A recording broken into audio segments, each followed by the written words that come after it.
मेरे प्रिय बच्चे, कैसे हो तुम? क्या हुआ? इतने उदास क्यों हो? तुम्हारी योजना के अनुसार तुम्हारे काम नहीं बन रहे हैं, इसीलिए नाराज हो मुझसे। तुम्हें लगता है शायद यूनिवर्स ने मुझे सुनना ही छोड़ दिया। तुम्हारी आवाज़, तुम्हारा दर्द मेरे कानों तक नहीं पहुंच रहा। मेरे प्रिय, यह तुम्हारे मन का वहम है, क्योंकि मैं तुम्हारे लिए एक विशेष योजना बना रही हूँ। तुम मेरे सच्चे भक्त हो। मैंने हर पल तुम्हें सुना है, समझा है। तुम्हारी वह आवाज़ भी मैंने सुनी है जो आह बनकर तुम्हारे सीने में ही दबकर रह गई थी। तुम क्यों सोचते हो कि तुम हार रही हो? एक नहीं, अनेक बार मैंने तुम्हें यह संदेश दिया है कि निश्चित रहो, सफलता तुम्हें अवश्य मिलेगी। जो तुम पाना चाहते हो उसे पाने से तुम्हें कोई नहीं रोक सकता, क्योंकि अब यूनिवर्स तुम्हारी मदद कर रहा है। परंतु तुम्हें अपनी ऊर्जा में संतुलन लाने की आवश्यकता है। अपनी भावनाओं पर, अपने क्रोध पर काबू रखो। कोई भी कार्य करने से पहले अच्छी तरह सोच विचार करो। मेरे बच्चे, तुम अपने लक्ष्य के बेहद करीब हो। कामयाबी तुम्हारे दरवाजे पर खड़ी है, परंतु तुमने खुद ही उसे रोक रखा है, क्योंकि तुम जो मांग रहे हो तुम्हें स्वयं विश्वास नहीं हो रहा कि तुम इसके लायक हो। तुम्हारे जीवन में कई सकारात्मक बदलाव हो रहे हैं। बहुत कुछ बुरा हो सकता है तुम्हारे साथ, किंतु सब कुछ अच्छा हो रहा है, लेकिन तुम केवल बुराई देख पा रहे हो। मेरे प्रिय, अपने विचार बदलो।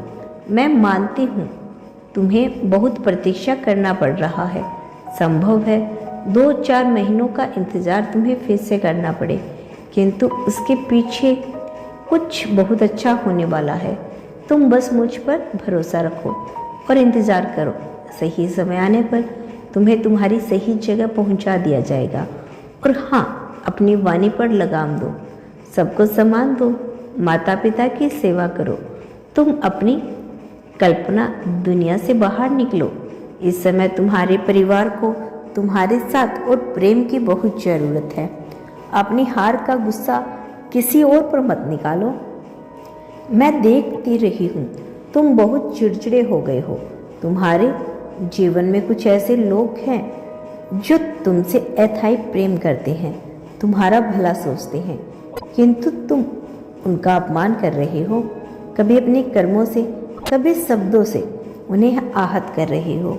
मेरे बच्चे, तुम्हें अब अपनी जिम्मेदारियों का बाहर उठाना होगा। अपने सपनों के साथ साथ अपने परिवार के प्रति अपने कर्तव्यों को भी निभाना है। और एक महत्वपूर्ण बात तुम्हें समझना बहुत आवश्यक है। कोई व्यक्ति जब तुमसे कोई बात करे तो उसे सुनो, समझो, तब जाकर उसे कोई राय दो या कोई हल दो। मेरे बच्चे, इस बात में कोई शक नहीं कि तुम बहुत बुद्धिमान हो, समझदार हो।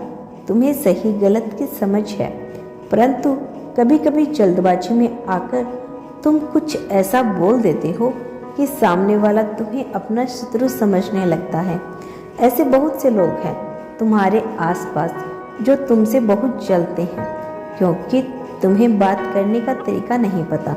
कभी कभी तुम उनके भले के लिए उन्हें कुछ समझाते हो, सिखाते हो, किंतु तुम्हारे शब्द इतने चुभने वाले होते हैं कि वह तुम्हारे अहंकारी समझ बैठते हैं। तुम मन के साफ हो, बस अपने व्यवहार में कुछ बदलाव करो। मीठा बोलो, कम बोलो, हो सके तो खुद को समय दो। अधिक से अधिक पुस्तक पढ़ो, ध्यान करो, अपनी अंतरात्मा की आवाज़ सुनो, क्योंकि अब तुम किनारे पर आ गए हो। तुम्हारे जीवन का संग्रह खत्म होने वाला है। वह सपने जो तुमने देखे हैं, वह चीज़ जो तुम पाना चाहते हो, वह तुम्हारे सामने है। अगले 14 दिनों के अंदर तुम्हारे सभी सपने पूरे हो जाएंगे। मेरा आशीर्वाद तुम्हारे साथ है। खुश रहो, तुम्हारा दिन मंगलमय हो। सच्चे मन से कहो, हर हर महादेव।